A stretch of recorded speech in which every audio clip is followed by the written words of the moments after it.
Cette année a été indéniablement la plus étrange de ma vie. J'ai fait la plus belle des rencontres, de celles qui donnent des ailes. Et le lendemain même, j'ai réussi l'exploit de m'enfermer dans cette école. Véritable prison de verre. Mon Akashita n'y est plus. Et l'ombre de Joe plane toujours au-dessus de ma tête, prenant soin de pourrir chacun de mes rêves. Il n'a pas posé son regard sur le tableau de l'année, trop occupé à me haïr. Il nous colle comme s'il était aimanté à mes aiguilles, m'assaisonne de coups de poing sur le ventre devant tout le monde. L'envie me prend parfois de lui arracher sa tignasse dorée. Mais non. Je subis ces humiliations sans broncher. Je m'étonne de ne pas fuir parfois. D'admettre que cette idée d'école, c'était rien qu'une énorme erreur. Mais je me dis au moins qu'ici, je peux imaginer Miss Acacia, assise à la rangée d'à côté. Puis je peux continuer ma petite enquête. Même si elle est bien vraiment infructueuse, personne n'ose répondre à une question. Si c'est Joe qui fait la loi.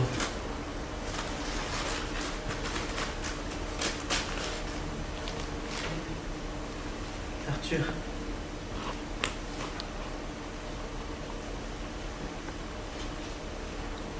J'ai beau arroser régulièrement les fleurs de mon souvenir de petite chanteuse, elles commencent à manquer de soleil. Ma mélancolie est parfois plus forte. Mais j'essaie de donner vie au peu qu'il reste. Te souviens-tu combien tu étais jolie? Ta douce maladresse, concentrée dans l'ombre de tes danses. Donc un arbuste de filles, chante, 3 minutes, regarde le soleil dans les yeux.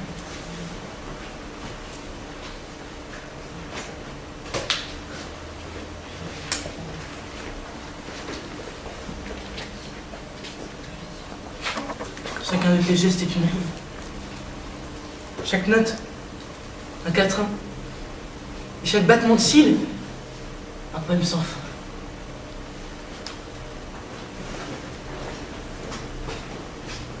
Tous les soirs, je me couche avec un arrière-goût amer. Et la nuit dernière, je n'ai pas trouvé le sommeil, pensant trop fort à ce que je devais faire. Parce que cette fois, c'est décidé. J'entreprends ma conquête de l'Ouest amoureux. Il ne me reste plus qu'à savoir où se trouve ma petite chanteuse en ce moment.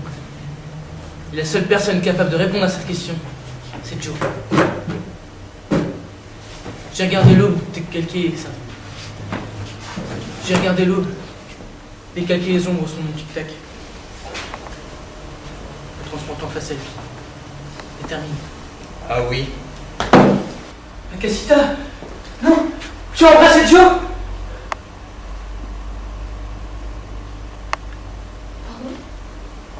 Jack! Oui!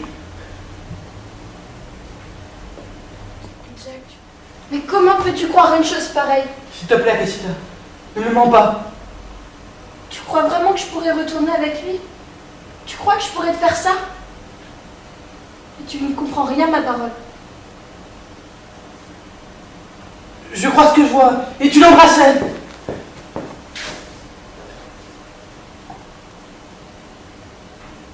Tu veux savoir ce que je faisais, Jack? Tu veux savoir? Je contemplais ton travail. Magnifique. Tu étais très bien débrouillé, vraiment. Tu excelles dans la crevaison de Dieu. Alors c'est vrai. Mais comment as-tu pu faire quelque chose d'aussi horrible? Tu lui as crevé l'œil! Qu'es-tu vraiment, Jack? Est-ce que tu as été capable de me cacher un événement aussi grave? Que vais-je découvrir encore? Comment as-tu pu me cacher quelque chose d'aussi monstrueux? Comment? D'accord. Je lui ai crevé un œil. J'aurais préféré ne jamais en arriver là, c'est sûr. Mais ce qu'il a oublié de te dire, c'est ce que lui m'a fait subir pendant des années. Et pourquoi il m'a fait tout ça? Je me fais vivre les heures les plus noires de ma vie. J'étais son jouet. Un jour, il m'écrasait des yeux sur le crâne. Le lendemain, il me cabossait mon horloge. Tous les jours, quelque chose. Toujours en public. Quel conteur exceptionnel tu fais, Jacques. Ne rajoutes-tu donc pas un peu, hein? Te souviens-tu avec quel plaisir tu m'as sauté au visage? Avec quelle haine tu m'as défiguré? Ça suffit, Joe! Sors d'ici. Cette conversation ne te concerne plus. Laisse-nous.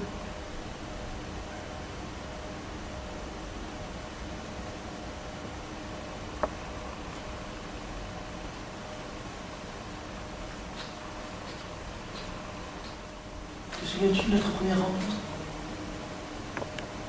Je m'en souviens. Depuis le début, je m'en souviens.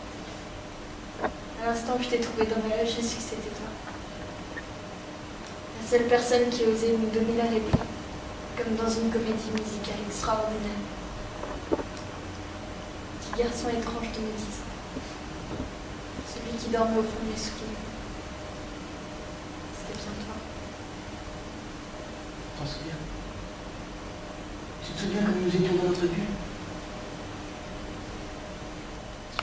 L'émotion était si forte que je me suis évanoui. Oui, c'est vrai.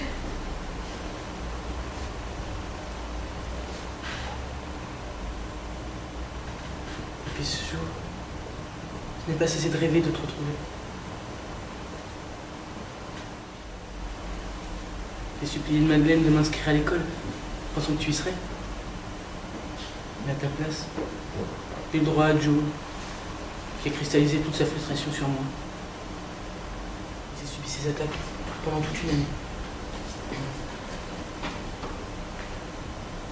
Jusqu'à ce jour.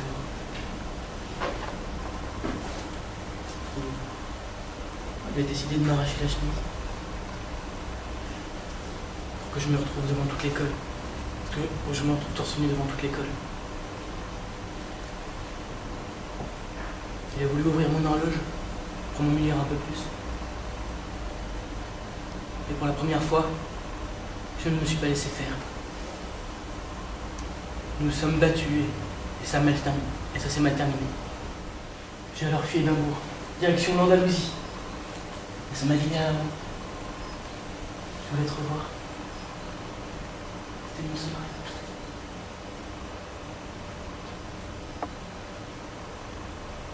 Mais je sais que Joe est revenu me le rendre.